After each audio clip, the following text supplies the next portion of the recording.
Welcome to the Your Story is Our Story podcast, brought to you by the new3rs.org, which is dedicated to telling the social justice stories of yesterday and today. My name is Neil Foote, host of this podcast, where we will have honest, heartfelt, and heart-wrenching conversations about race and culture in our communities.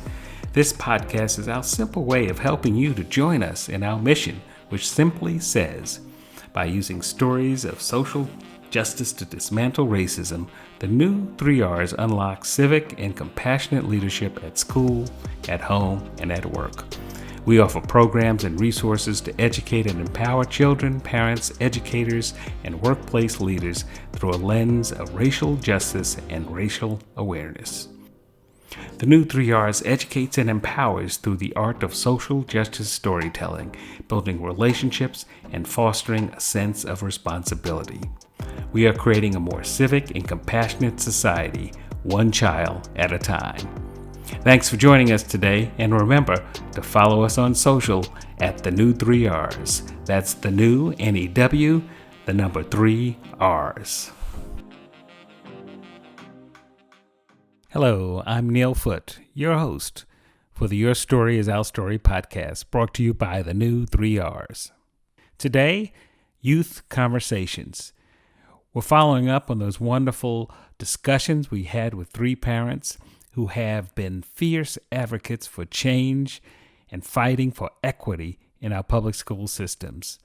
Today, we're talking with Jasper Anthony and Sinead Chawla and their mentors, who will share their stories and offer advice on how school systems must change to better reflect our nation's diversity and celebrate the positive impact on race and culture in our communities. This episode gets right to the heart of what the new 3Rs is all about. Let me quote our founder, Dr. Starita Boyce-Ansari.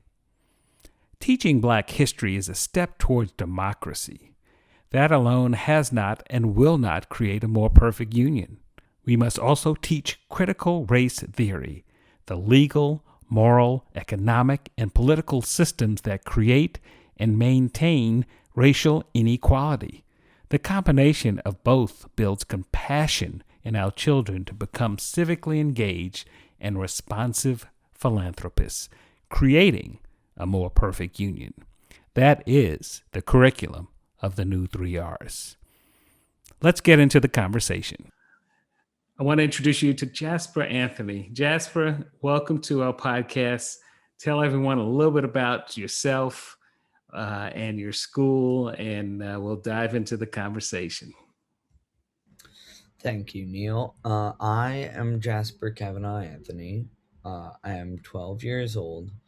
I live in Los Angeles, California, and I attend Benjamin Franklin Dual Language Academy, which is a high school and a middle school together.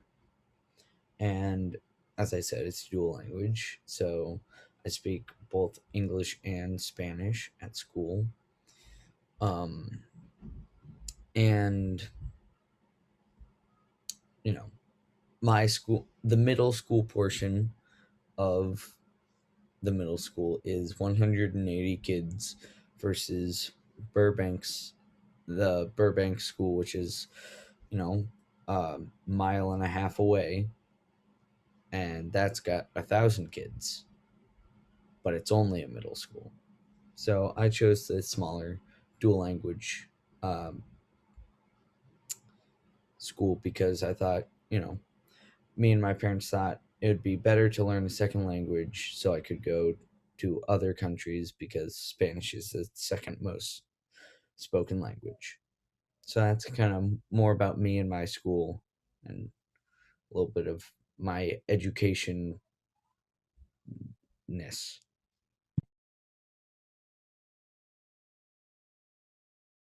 That's great. And I too studied Spanish because growing up in New York, that's made a lot of sense. And I used that to when I went off to college to study in Spain. So we'll talk more about the need and understanding of how language maybe even opens the door to understanding culture. Let me take a few minutes and introduce our mentor moms here. Camille Casaretti, tell us a little bit about us. Some of you may have met her and heard her in our last series of podcasts. So thanks for joining us again, Camille. We really appreciate it. Thank you. Thanks for the invitation to be here. I really appreciate it. So I have two children. They are currently in middle and high school, both in public school. I am a public school graduate myself. I grew up in Brooklyn, New York, and I'm still living here. And I am currently on the Community Education Council in our district. Community education councils are like school boards across the country, in that we advocate for student needs. We work out rezoning plans for the district, and we work with the superintendent. But in New York City, there is mayoral control, so we don't quite have the same authority that local school boards have, but we are able to get a lot of work done in supporting our students. So thanks for your time. Great. We'll hear more about some of your experiences in the work that you're doing in CEC, and I'm sure some conversation about your childhood and how that maps to some of the things that Jasper's experiencing. Want to welcome back to our podcast as well, Shino Tanakawa, who you heard again in our previous conversations. Shino, tell everyone and remind everyone who you are and how you're involved in public education in New York City. Thank you, Neil. And thank you, Dr. Ansari, for inviting me back. And it's great to see you, Jasper and Camille. My name is Shino. I'm a parent of two daughters. They are 26 years old and 18 years old. So they're not in the public school system anymore in New York City, but they grew up in Manhattan's Community School District 2, which is the southern part of Manhattan. And they both went to public schools, but they chose different middle and high schools. So between the two kids, I have experience with 5 different public schools in New York City. I've served on the PTA, I've served on the school leadership team, I served on the Community Education Council for District 2, which is the same thing that Camille is serving on in District 15. And I just recently got appointed to serve on the Citywide Council on High Schools. So this has been a journey for quite a long time, and it will continue to be a journey for a long time to come. Thanks so much, Shino, for joining us again. And I want to introduce another student who's joined us for the conversation, who has a wonderful story to tell us as well. Sune, please tell us a little bit about who you are, where you go to school, and then we'll dive into a little bit of a conversation with you and Jasper about your experiences. Hi, I'm Sune Chavla. I'm going to be a freshman in 9th grade at Bronx High School in the fall in New York City. I am 14 years old, and I've been a member of the new 3Rs for a little bit less than a year now. Welcome to the conversation. Sune and Jasper, you've been kind of active parts of the new 3Rs and really playing an important part of the conversations we're having. And I'll start with you, Jasper. Can you tell us a little bit about how the new 3Rs has maybe impacted you, about your awareness about race and history, and how that experience now has opened your eyes to some experiences there at your school? Well, it is, it is jaw-dropping how much I have learned compared to how much, in the new 3Rs, how much I've learned versus how much I've learned from school. My school was very, very, very Latinx. There were, in my grade, I'll say, there was 1 black kid and 1 Asian kid. And there were maybe 5 to 6 white kids, and all the rest were Latinx. And there was 80 kids in my grade. So as you can, very Latinx. Just want to get that out of the way so you know why most of my education was Latinx culture oriented. But every year I'd learn the same thing in Black History Month. I would learn that Rosa Parks, you know, I'd learn about Rosa Parks and how she defied segregation by staying on the bus, and Martin Luther King and the Civil Rights Act, and then Ruby Bridges. And that's it. That's all I learned for 5 years. 4 years. Started learning in first grade, ended in fifth grade, and last year in sixth grade, my teacher, my history teacher, I guess, it was Black History Month, and the month was coming to a close, and I asked if we were gonna learn any Black history at all, and she said that it wasn't in the curriculum, and I wasn't happy about that in the slightest. But I do understand why, because pandemic learning is not the easiest of things. Also, so she was following the curriculum very strictly, and also for sixth grade, I learned ancient history, but you could have put ancient Black history in there. That's a possibility. So that's kind of been my exposure to Black history, and I've learned so much from the new 3Rs. It's just amazing how much I didn't know. So I'm very grateful for that. Thanks for that, Jasper. I think that goes to show, and on for so many of our educations, certainly mine. If it wasn't from my parents or my curiosity for reading, I wouldn't have learned half the amount of Black history it was, because again, same thing. I remember ancient history in sixth grade. That's what we had, right? I learned a lot about the Romans and everything else, but not about my own culture. And then that was solely relying on what I needed to learn, or my parents taught me. Sine, how about your experience? Are you having a different experience in your school, or is it a little bit about the same? So I think mirroring what Jasper said, the absolutely amazing amount of knowledge that you realized was right in front of you, or just there out in the world, that wasn't really presented to you as a child. And in my elementary school, actually, it was just a mere consideration of the month. They would say, happy Black History Month, just to say it. We wouldn't learn anything.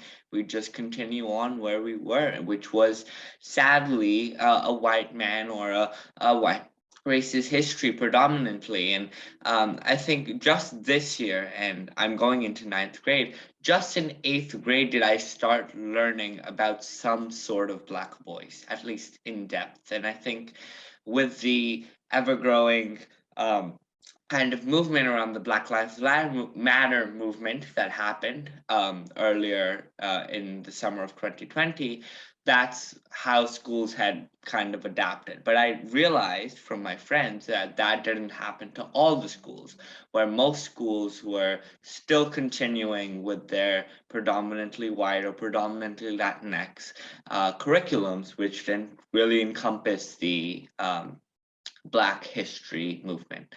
And then on top of that, not only is it knowledge, but I think something that has really opened my eyes with the new 3Rs is that people aren't afraid to have the conversations, and the uncomfortable conversations that people steer away from in schools. At school, once the going gets tough, then the teacher says, okay, let's wrap up the discussion for today.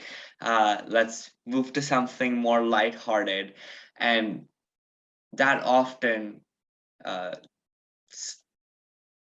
kind of strays us from the truth, or strays us from some sort of self-realization that will eventually, help us in the end. But with the new 3Rs, I saw that everybody was in there together, in the sense that everybody was willing to be uncomfortable together. Everybody was willing to make realizations about the world around them, no matter how uncomfortable or how out of place that puts them. They were ready to make those, and they were ready to help others make those decisions. So that's two of the main things I learned with the new 3Rs. You mentioned really something very powerful in this notion of accepting being uncomfortable about these conversations, which is a phrase that we're hearing a lot more in the last year. Certainly as a Black person in this country, we've kind of accepted some of those uncomfortable conversations, and now I guess what we're hoping to see, and maybe you're hinting toward that today, is that maybe we're finally getting a point where let's kind of get these conversations out there and at least begin them somewhere. If they're not going to happen in school, then we got to have them somewhere. Is that what you agree? Absolutely. And that same with you, Jasper. I mean, you mentioned kind of being in this school, Latinx predominantly in some cases. Is that that uncomfortable conversation, or is that necessary to get people to understand each other and get along with each other better? I mean, yes. If you can get someone to bear through the tough conversations, then they will see more what you see. If they can put in that small bit of effort, that small bit of self-realization, small bit of self-criticism, judging of the self, then they will.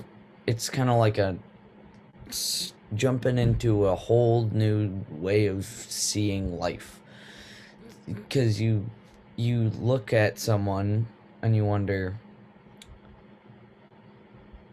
what life are they living? You could see this really rich white man, and you could ask yourself, what are his problems? Everyone has problems. Is he a racist? Is he not? Is he an activist? And then you could see, in LA, there's a lot of homeless people that you would see. So you would ask yourself, how did they become homeless? You start to ponder what people's life story is, what their experience is, how their experience is different from yours. And I think that's a very valuable tool, because then you can see what is their life currently, because if you can, ask them some questions, then you can think, oh, we have the same things here. And if you know what their life experience is, then you can help them. If they need help, they can help you if you need help. So I think it provides better connections, just better observance, better tolerance, it's just an overall good thing. Wow, that's some great observations and insights, Jasper, about the sense of understanding who we are and who someone else is, and what what has their life's journey been to get them to that point. And that is a powerful kind of conversation that says once you begin to talk to people, it's amazing how much in common you have and those differences. It's I think that's more than a cliche. We've heard it a lot, but I think that's that conversation, the one simple phrase of, "Hey, how you doing?" Right? That's a simple common phrase that can really bring people together in so many different ways. Hi, I'm Dannie Gore, and welcome to this episode of Black History Fact. Today I'm going to be speaking about Regina M. Anderson. Regina M. Anderson was born May 21st, 1901, and passed on February 5th, 1993. Regina Anderson was an African-American playwright and librarian. She was of Native American, Jewish, East Indian, Swedish, and other European ancestry, including one grandparent who was a Confederate general. One of her 8 grandparents was of African descent, born in Madagascar. Now, despite her own identification of her race as American, she was perceived to be African American by others and became a key member of the Harlem Renaissance. Born in Chicago, she studied at Wilberforce University and Columbia University. She moved to New York City and became a librarian at the 135th Street branch of the New York City Public Library, working under the supervision of Ernestine Rose. She shared an apartment in the Sugar Hill district of Harlem with Ethel Ray and Luella Tucker. The women opened the space to the community, hosting salons, events, and gatherings for artists. Located at 580 St. Nicholas Avenue, the apartment became known as 580 and the Harlem West Side Literary Salon. Anderson helped to organize the Civic Club dinner of 1924 for Black New York intellectuals and writers.